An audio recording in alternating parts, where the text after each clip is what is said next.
This week on Chicago Beer Pass, Nick and I are drinking some Beezer from Old Irving as we recap all the winners from Illinois at the Great American Beer Festival.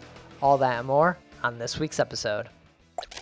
Here we are, hitting up events, drinking our way through Chicago beer, and trying not to miss a thing. Yeah, because, got a cork popped out, boom, it flies like fucking 10 feet. We're like, yeah, let's do it. All you have to do is add some fruit, stir it up, and ride that milkshake wave. Whenever I see him, I gotta take a photo with the most decorated brewer in Chicago, Jonathan Cutler. It'll be like the stuff you hear. Every time you go to Floyd's, all the music sounds like this. Raw, raw, raw. Sometimes you want a small beer, but really, you want a big beer. You gotta take in all those big aromatic hops. Hey, what are you doing this weekend? Waiting in line for a bottle release? You should have never been a fad. The Black IPA is delicious. Hey, and welcome to Chicago Beer Pass. I'm Brad Chmielewski. Brad, what's up, man? I'm Nik White. And we are here drinking gold. Man, this city's not bad sometimes, man, because, you walk right into the store, walk right into Benny's. You see this right on the shelf, $12, right? Or you see Far, Far and Away. I want to say it's Far, Far and Away. Very far away? Very far away. I keep thinking of Gone Away. Oh, yeah. And from Off Color, yeah. Yeah, you just see gold hanging out. Mm-hmm. But, yeah, our gold this week is the Old Irving Beezer. Mosaic and Citra.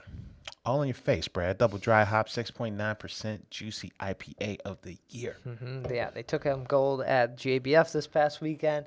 The upset, or the winner last year was LeJuice, also Citric and Mosaic. Really? Yeah, because they have the variants. They have the Citra LeJuice and the Mosaic LeJuice. Those are hops that go in it. So, so it's like this is wild, man, because every year this is the biggest category ever. Mm-hmm. Then they save it till the end. It's the last award. So you don't even get to see the guys walk across the stage. Oh, when you think about this, right, 700 plus beers over 2 years, right, in this category. And Eris last year with the bronze. Yeah. Alarmist with the gold. And then this year, 2 miles away, is like an Old Irving. Also, and something's got to be said at Old Irving at this point, man, because they were the USA Today #2 brew pub in the country. Yeah. According to the people, and then according to the judges, they got the best juicy IPA that was entered. That was right. There's always an asterisk there, especially for those East Coast people. Yeah, man. So that's a whole different topic. But kudos to the Old Irving crew. Yeah. Because they're coming. What is this? How we were there earlier this year, and the one that stood out to me was the raspberry. They had a raspberry sour on that was really nice. Okay. I remember that one. Yeah. Yeah. But yeah, we were in there. We interviewed Trevor a couple weeks ago, right before the cans were getting ready to roll out. We were really excited about the killer artwork. Actually, Brad's rocking the hat. Right. The day they won on, what was it, Saturday, I was like, I'm going to just go pick up these cans, and I might as well get a hat, because I wanted to get a hat. We saw Trevor at Oak Park Microbrew. Oh, he was rocking the hat. I was like, that's a nice hat. Yeah. So I had to get a hat and cans before this beer would sell out. And good reason to stop in there and get some beer for the show. Raspberry Factory is the one that we had on location. Yeah, that was like a nice little sour. Yeah. Yeah. I was excited about that one. Cool. Yeah. But this beer, we were talking about it in the pre-show, it has a package date of August 29th. Mm-hmm. So that's about a month ago, a little over a month. Yeah, that is well out of the window for a lot of people's haze love. Yeah. On the haze, you'll start to see it change after a couple weeks. Mm-hmm. I haven't had enough of this beer to know what it should taste like. It is maybe not as as tasty or bright as it should be. But yeah, this was at the brewery. They were selling this, so I will guarantee they have no reason keeping beer for 2 months in their cooler anymore, because that stuff's gonna go fast. Man, it was a big win for them. Mm-hmm. It was a huge win for them. I don't know what they're going to do, because that place is kind of small. And like, it's already full. Yeah. It's already full anyway. It's probably full right now. You know? Yeah. Because so- Larmis has said from their win, they've had to like really ramp up production and just make a lot more juice. Yeah, I think he was talking about like some real big decisions to make. Like, hey, do we put our beer in this chain of hotels? Do we contract out? Like, what do we do? Like, it's like you said, like now you have real issues with production as a result of these kind of wins.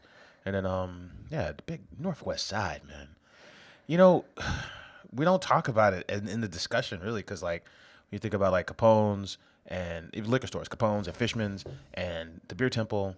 You know, they're all on the Northwest side. You know, those gaggle of breweries that are all in Logan Square. That's the Northwest side. And then you go further north, and there's just a lot of good beer in that area, man. You know, and that's cool. That's pretty cool. That's pretty cool that these guys pulled out this win. Yeah, that's awesome. So I can't wait. I need to get back over there and try it fresh now that they've won, and just like, man, it's enjoyable. And try it back to Le Juice. Like we were talking for a minute, Le Juice has a little more, I think, hop bite, and you were saying this has a little more like that juice like flavor, the sweetness. Yeah, just ripe fruit, you know, in the smell, and then in the beginning, and then even when you're done, it just kind of all lingers.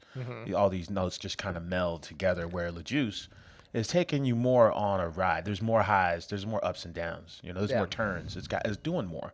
Okay. You know, there's like that pronounced spicy pepper hot bite that we like. That kind of sits right at the end of the juice. That makes it kind of fun. It dries you out. This one, Beezer is just smooth all the way, which is it's interesting. They got same hops. You know they're using the Omega Labs yeast probably. So like how different is this? Yeah. Like the process, like. Yeah, like all the ingredients are the same. The additions are probably like when they add them are kind of different, right? And then like the backbone of this beer is like mid palate. Like it stands up a little bit in the middle, but it finishes like you said, nice and easy, nice and refreshing. Yeah. So. Cool. All right. Well, we'll keep sipping on this. We gushed on our haze enough here. Somebody tweeted at me. I was like, yeah, Old Irving. I can't believe, 2 years in a row, they won the biggest category. Somebody tweeted at me. He's like, yeah, I know this isn't Braston in this tweet talking about the hazy category is the biggest category. Because we know how you don't always like haze. Like, you kind of rag on haze. Oh, yeah. I'm like, that's funny. Should we just talk about GABF then? Like, put our adventures, talk about GABF first? Well, I went out to, I got nothing to report. I went out to Tribes Ale House. Oh, nice. I got nothing, man, because they had 7 beers on tap, but then they had 15 guest drafts. All right. So I just drank I drank something from the brewery, and I drank something from the Maybach from Hailstorm. I was only stop I made was at Alarmist because they had the double oak shaker. Okay. That got canned that day. Right on. So I picked up a 4-pack of that. I picked up a 4-pack of Christy Boy, the Pilsner. Yeah. Had some double oak shaker on draft. Had some of they got an English mild on draft. Really? And I was in there Friday night, and they were having a good old time. Chris, manager, taproom manager there, he was, I don't know, they're dancing. They're just living it up. And I'm like, man. You guys I drove here. This is too far for me to party this hard. Tee up like this. So yeah, that was my only stop I think this weekend. Yeah. So GABF then. GABF it is, Brad. Yeah. I usually go to this thing every year. I haven't been in 2 years. So, but I did. I just like everybody else. I sat down and watched the live feed. My live feed sucked for a little bit, so I had to get on the laptop. I wanted to watch it on the TV. That was no dice, though. Okay. I was mainly listening to it because I was driving out to the Brewery. So. Yeah. Looks like Ballast Point, the Ballast Point Chicago, the 3-barrel system, is on the board with a gold, man. The place that you would ask any beer drinker in Chicago. Dead or alive, Ballast Point, Chicago. Yeah, they would be like that. It's dead. And now they won? What? Dude. They can't close now, right? American style cream mill. Yeah. I know they do have because a lot of their beer comes from Virginia or whatever the nearest one is. It doesn't come from San Diego. but all 70 taps in there, all Ballast Point, no guest taps, all come from Virginia, I believe, except for these beers that they brew in this little 2-barrel system. Right. The first beer the brewer there did was the Haze. They did a Haze because he was like, we don't really have one, and I don't know, seemed interesting. That's what he said when we met with him a while ago. So good for him. This makes me kind of want to pop in, right? Yeah. The name of the beer is Gold Style. They knew they had something with this one. It's funny. This is this one reward might be the most ridiculous win of them all. Ridiculous. When you look at all the roundups, people barely mention the Ballast Point Award. Yeah, on the local roundups. Yeah, it's on a 3-barrel system. Like that. There's like so many like what the fuck moments. Like, oh yeah, good beer is good beer, so it doesn't matter the tools or where it's at. That's true. Yeah. Story of the weekend, aside from the Beezer, the big win at Beezer, might have been the first award ever for Begyle Brewing. That was their first? It's got to be, right? I don't remember seeing them at FOBAB win, and I don't know if they enter a whole lot of these other competitions, but as far as I can tell, really, barrel-aged Imperial Pajamas, man. So we were there for the recent 663 release. That was their barley wine. Right. Batch 663, barrel-aged barley wine. And we were like, yo, why does no one care about this event? Everyone's here for Imperial Pajamas. Pajamas, yeah. That event is crazy. Yeah. People are in pajamas. They are. Yeah, and now there's a good reason for it. Man, I love Begyle beers just about how we talk about it every single time. Like, dude, they make some of the most well-balanced beers around. And they're so good that the weirdest collaborations come out of just them just being around in the last 5 years. It's like you could pick any brewery in the city, and then Begyle ends up on some of the cooler projects. I think this gives us good reason, if we didn't already have one, because they make great beer, to get to Begyle before Imperial Pajamas release and talk about it. And talk about all the things. Yeah. So I can't tell you I've had the barrel-aged Imperial Pajamas, but I want to say Flannel Pajamas is an oatmeal stout base with coffee. I had a photo of it, and I'm like, that's what the label says. So I would assume that this is the same beer, right? But it was also, is it Imperial Pajamas is a coffee Imperial oatmeal stout. Right. So is it last year's Imperial Pajamas, or was it this year's? No, because I saw some photos. There's some folks saying, hey, it's on draft now at Begyle. Oh, shit. And then there's some bottles at Begyle. And then when you look at the pictures from the tasting room floor, the GABF beer hall, it looks like the bottles are pouring from, say, 2018. Oh, okay. It's either the bottles or whatever the label is on the table. Okay. So I don't think this is the 2019 one. I'm not sure, but it doesn't look like it. So 2019 is not going to be as good? I don't know. Has it won anything that it hasn't entered into yet? I don't know. Yeah, it takes that perfect 6 months in the bottle or 8 months in the bottle to really get to gold status. Oh, God. How about Mr. Tom Quarter, man?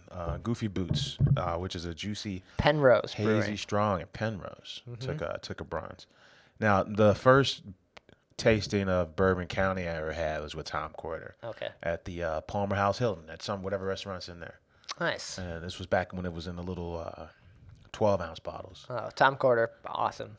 Yeah. Fantastic guy. If I got the story right, I think he came from the AB side, and then he joined Goose as the barrel manager. Yeah. And then him and... he worked for a young John Laffler reported to Tom Quarter.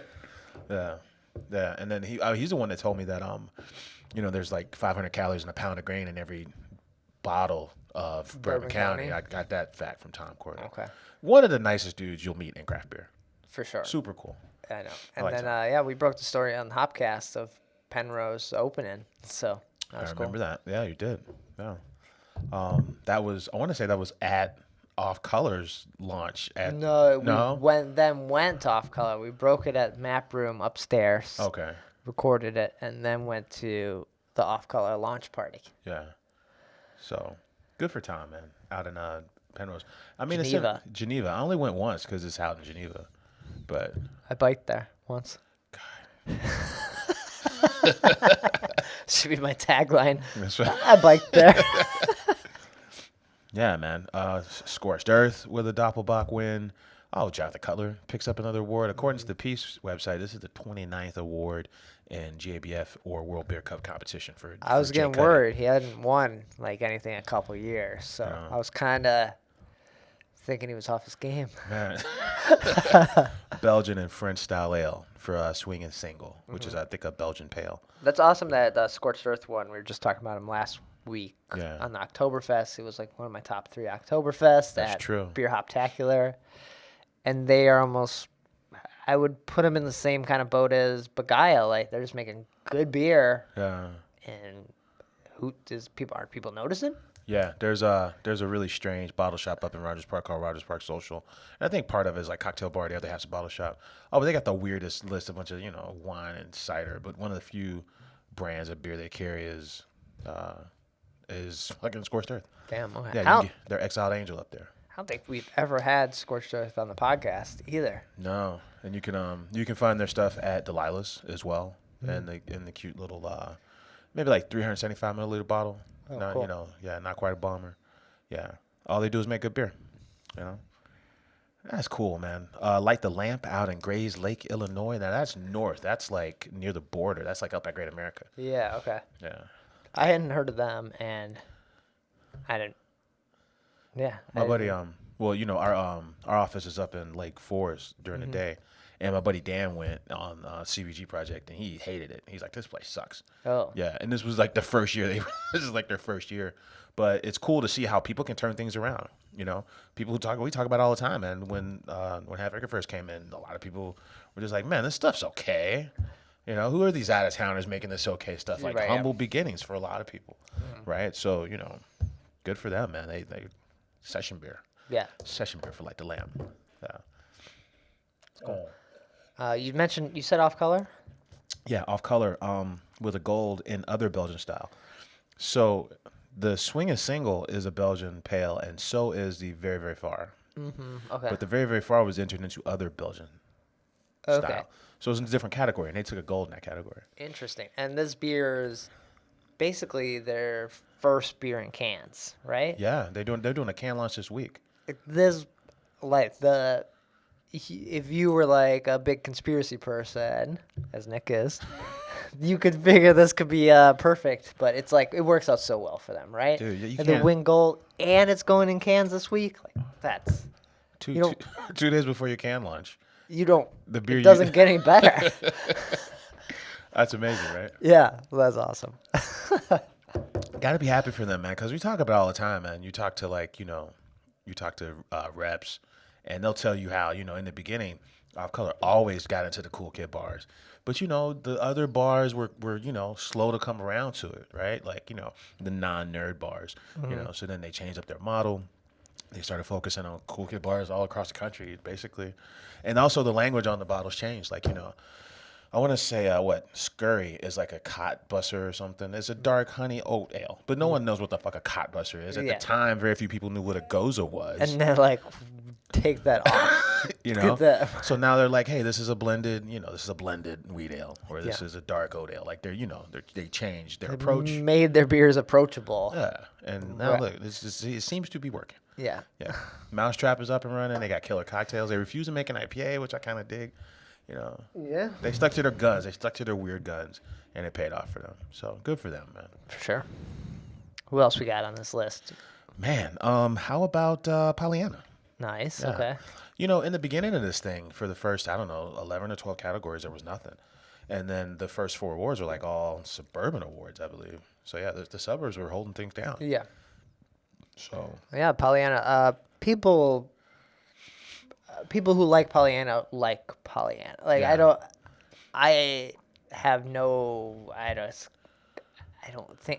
they're not bad. I just don't think about them because I don't really see their beer around. Yeah. I sometimes have the fun sizes. Yeah, fun size comes in a cool bottle, comes in variants. That's the only one that I would be interested in, like, going to hunt down.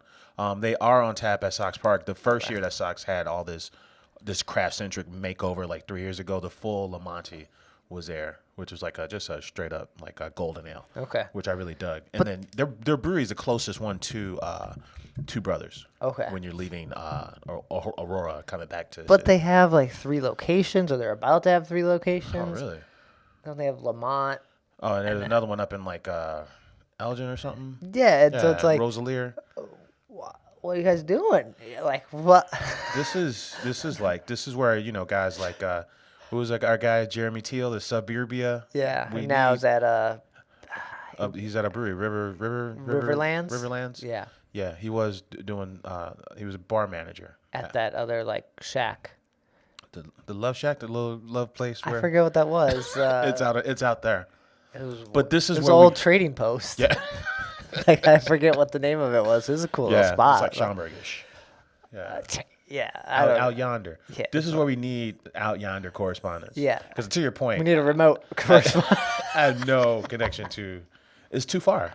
It's too far from Right. So Pollyanna is like one of those breweries where it's like, it is. People love it. But it's like they're on this edge of like, I just haven't gone there, and everyone talks about you too. It's like a weird thing. I will say this: after Two Brothers does their annual, used to be called the Hop Juice Fest, every summer, and then on the way back, hit up Lamont, and whatever kind of party they were throwing that weekend was a party and a half. It sits in an extended strip mall, and this whole mall was full. There were bands going. It was a fucking riot. You walk in, and you got the 2016 medal from for Oktoberfest from this same party, and they're doing their thing out there. So They're doing something right. They're winning awards and making good beer. So good for them. Yeah, I'd like to know more. I know nothing about that crew. Yeah. Like who's Pollyanna? Who is Pollyanna? Because they brew in Lamont. I don't know. I'm not unsure what Lamont is. So. Noon Whistle, home of the gummy series. South German style Hefeweizen. Yeah. Lysol weapon. These boys that are known for their haze win in South German style. Whatever. What was that? What it was? Yeah, South German style Hef. I didn't even know this was a category. No. Yeah. What is a South German style What's hef? And then what's a North German hef? Is that just a regular hef? What makes it South? What's south of Germany? I don't know. Where's Germany? I know it's in Europe. I think Belgium. Belgium south of it, yeah. I suck. I'm fucking American. I don't know where anything is. I barely know what's next to Montana. Yeah. So I'm sure it's fucking not gonna know what's next to Germany.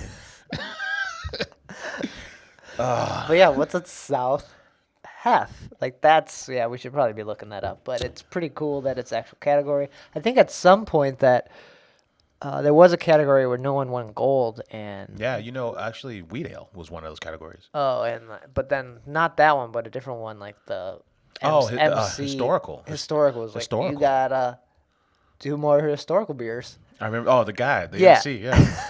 That's got to be tough, man. Like, what's a historical beer? What is a historical beer? Yeah, you're bringing back like Camel toe should go in there. Right? Egyptian Pale Ale. I mean, come on. No, it would win. Cuddy. Well, I know you don't need any more awards, but if you just want to clean up in another category. But if you want to brew camel toe like more often. Yeah. Yeah. Oh, but if we do want to talk about like the Chicago style IPA and how it's dominant in the largest categories ever 2 years in a row now, and how in Chicago, I know that Goose Island gets together a lot of these beers and they take them to Denver. And Denver's a haul. Like, nobody's flying beer to Denver. It's a national competition, probably the oldest, largest in the country, this party. Nobody's flying beer to Denver. So if you got a style that needs to get to Denver, by the time it gets in the judge's glasses, I mean, it's going to be a couple weeks, maybe damn near a month. That could be extreme. I'd like to somebody clarify that. But it's for sure got to be 2 weeks before. Got to be at least 2 weeks, yeah. So a lot of these East Coast boys are not entering their beer. The guys that sell the most of that style, the namesake of the style. Right, those Hill Farmsteads, the Treehouse, the Trilliums. Trilliums, yeah. Or even on the West Coast, like the Monkish crews, like all the hype beers. Right. They're not really entering these parties. So, and I wonder if that's got something to do with it. But you can enter. There's nothing to stop these people from entering. There's do they think it's worth it, right? If they, like, what did I see on Twitter recently? Like, lines at Treehouse that are, like, around the block waiting for people to buy this beer. They don't care. They don't need the award to sell more beer. Yeah. Where it definitely helped Alarmus. It's definitely going to help Old Irving. Yeah. And I think Treehouse doesn't need to win. Yeah, and I think you hit on something there. Like, yeah, if you kind of built your own hype, like even crews like Off Color just like didn't even show up to this party. Oh yeah. Like, yeah, like certain crews, there's not a lot of value put into it. Like, they just don't really care. I mean, it's cool. They'll send beer, but they don't really care. And then there's some crews that don't even care at all. And they're just like, hey, we got our own thing going on the East Coast. Look at all these major cities within our reach. Yeah. We're good. We're just gonna sell beer here, and they can party out in Denver. And Denver for them is probably a few thousand miles away. But look at Peace, and when he wins all these awards, it's not like they do anything with it. Like, not to say Peace is an odd case study, right? Because I think in 1988. I want to say Peace was the next one to come online and stay online. There were some others in between, Right. But it was for a second it was Goose and Peace, and then everyone else came on. Right. And then but Peace never distributes, and the only time you see them is at maybe the opening and closing ceremony of Beer Week, if there is a close, and then you'll see him at FOBAB, and then you'll see him in Madison, and then you'll see him in Denver. Right. And that's the only time you can get their beer. So it's an interesting approach. Considering that, they're the most dominant brewery in this thing. Right. They make enough beer to constantly sell it at the brew pub. And that's it. It's not even the big space because they lost half of it when they opened that bagel place. Yeah. Like, they took away some of the brewing space. Oh, I didn't know that. So, it's got to be, not that it's easy for Jonathan Cutler, but it's got to be this is weird, right? It's like anyone else who would, ramp up and make more beer, sell more beer, grow. You look at the size of Fire Rabbit's operation, and they bypassed on the spot in Pilsen and in Bridgeport to go to this bigger operation out in the burbs. Or even Midwest Coast Brewing Company. He's got this master space, and he's even eyeing the lot behind him already. He's been making beer just for a few months. So, yeah, Pete and Haymarket. Even Rez got two locations. Even Metro went and got a bigger space. Peace could just have a space that is just a bar, next door. No, they're good. They're good. We got a lot of awards, and we make good beer, and we make good pizza. You want our stuff? You come here. Yeah, and people will wait for it. And we're done. That's it. Yeah. I mean, it's whatever works. It does. It goes against the award.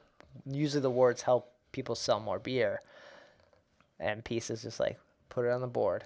That's right. Yeah, we're purists.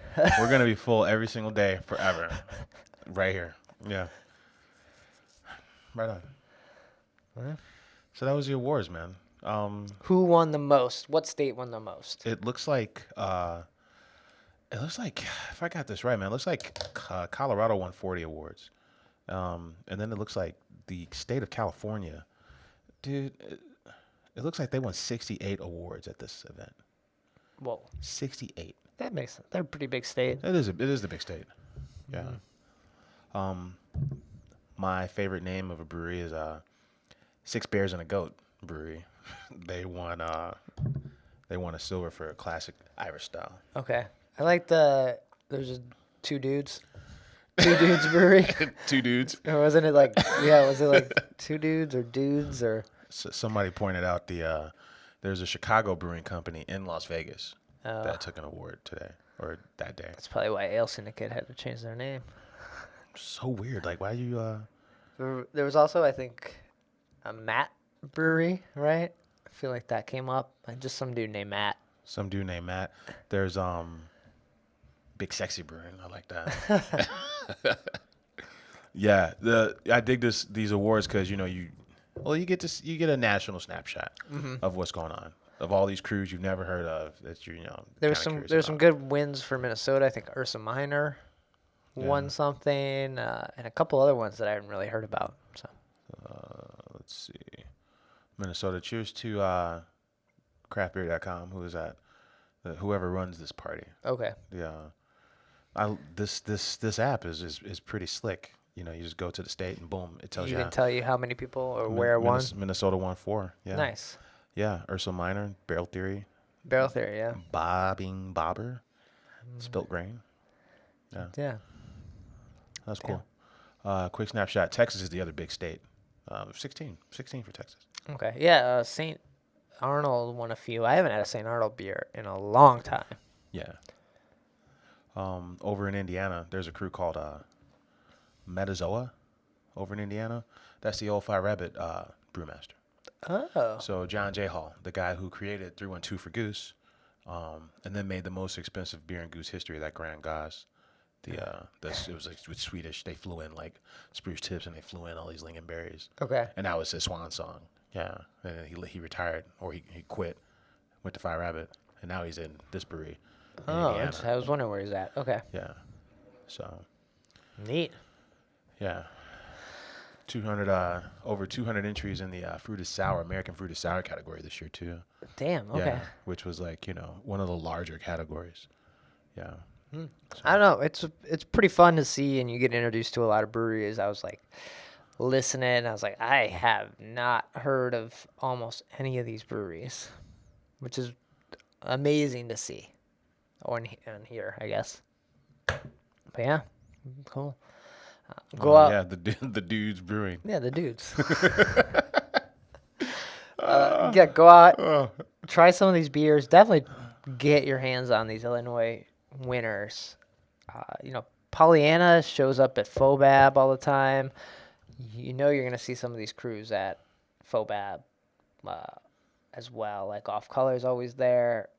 I don't know if Alarmist has those barrels, so I feel like Old Irving does. So everyone usually has something they want to show off at FOBAB too. So, definitely check them out when you're there. Yeah, and it's a good week, man. You can walk right in and score a lot of these beers. Barrel Aged Pajamas is at Begyle.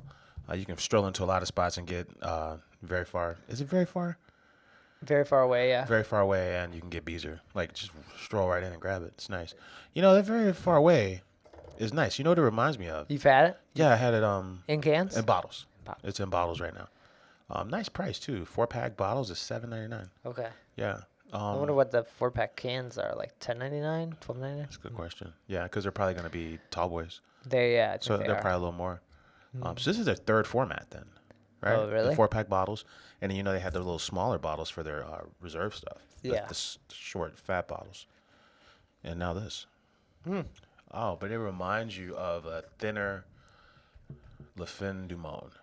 Ooh, okay. Like a smaller, just every bit as tasty, just smaller in every way. Like a thin, like a thinner. Thinner fin? Thin fin. Thin fin. Yeah. All right. Nice. A session fin. All right. Yeah. Cool. So anything coming up this weekend people should check out? Everyone should take a break. Go say hi to your loved ones and, drink at home. But there is also FestivAle. No way. FestivAle is this weekend, Nick. Oh, you can't man. be taking a break on our girl Heather. Heather Gundert, hello. She took the reins back. Because when she quit, I lost track of what You're like, I don't support this great cause anymore. This cause wasn't as great. It's not as great as it used to be, this cause. So I'm not supporting it. I believe it's this weekend. I don't want to misrepresent this. Don't lie to these folks. Don't mislead these folks, Brad. I know. October 11th. Yeah, that's this weekend. Right on. You know what else is this weekend? Oh, but then, that's in Indiana. Indiana has a FestivAle too. Those jerks, man. It's the same name? Indiana, stop Is it, stealing our stuff. But is it for cystic fibrosis or what? No, I don't think so. All right. Oktoberfestiversary is this weekend. And is the fall version of the anniversary party. It's a Dovetail and Begyle collaboration together again. This is year 4. Okay. They're doing it all weekend, the 12th and the 13th. $5 donation. Benefits the Friendship Center, Brad. Nice. Looks like they got 6 food trucks and hella beer. Oh, and music. There's going to be like 5 bands each day. Where's the beer lineup, man? Get the fuck out of here. There's no beer lineup. You're the worst. No beer lineup. Tasty beverages. Tasty beverages. You know, that Dovetail, man. You know, barrel aged stuff and clean lagers. You got to do both. You know, we're seeing a lot of crews do that. Yeah. Like we talked about Pollyanna.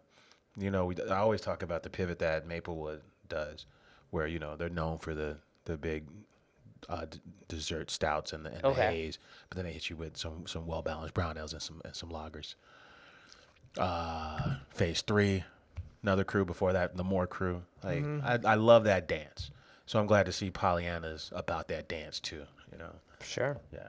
Nice. Cool. So a couple good events, some good beer to have in Illinois. In news, I did see that Brickstone, Alex is leaving. Really? He's heading to Iowa with his Pit Vipers and all. Dude, what's in Iowa, man? What's in Bourbonnais? Yeah. In Brickstone. His trajectory is, you know, because he was with, we did our only episode with Temperance. Yeah, with Claudia and Alex. And a young Alex. Alex is there like, hey, I'm volunteering, putting in that work. But you got to get a picture of me over these kegs because I'm dead sexy, right? So we take a picture of Alex. All right, man. That's what I don't know. So I remember Alex loving a good picture there. Then he quickly goes to Atlas Burn City because that's where, you know, they got all redheads there, you know. Beards and redheads. Beards and redheads there. And then, like, quick as he was hired, he's like, I'm going down to Brickstone. Mm-hmm. So. And now he's off to Iowa. Yeah. I think it's 3 years at Brickstone. Right on. You gotta do what you gotta do, man.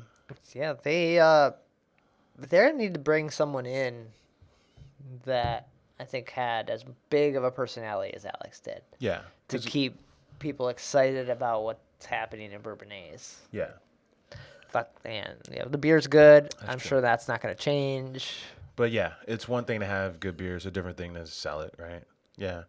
And Alex, and then even the old boy Josh Riley. Like the one time I went to Brickstone was because I knew Josh. Yeah. Yeah. And then when you go down there, the guys who So Josh Riley for brewer. You know, I was like, wait, are you? He's like, no, man, I'm just from Moments and I write for the local newspaper. So, you know, come check out our local brewery. Mm-hmm. I'm like, I could dig that. That's cool. But yeah, who does that if guys like Alex and Josh don't? Right. You know, because like having good beer is a part of it. For sure. People got to know.